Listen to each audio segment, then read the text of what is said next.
Kumusta po kayong lahat mga minamahal kong kapatid?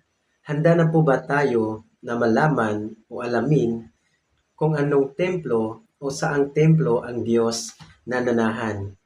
At ngayon po ay nais ko pong ibahagi dito po sa unang Korinto, Kapitulo 3 sa talatang 16 hanggang 17 or 1 Corinthians chapter 3 verse 16 to 17. Ito po yung ating mababasa. Hindi ba ninyo alam na kayo'y templo ng Diyos at naninirahan sa inyo ang kanyang espiritu?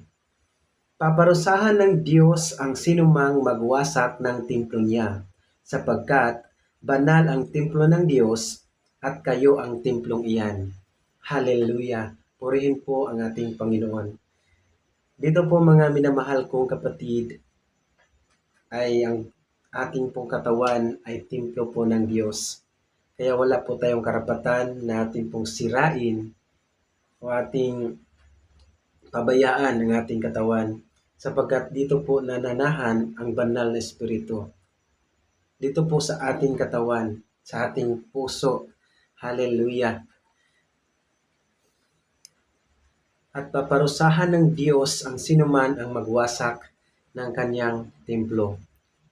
Kaya huwag po nating abusuhin, huwag po tayong magbisyo, huwag po tayong gagawa ng mga bagay na masisira po ang ating katawan.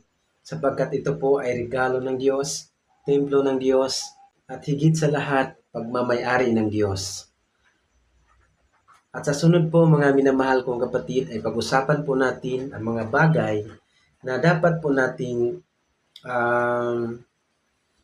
gawin o dapat nating iwasan kapag tayo po ay naglilingkod sa Diyos.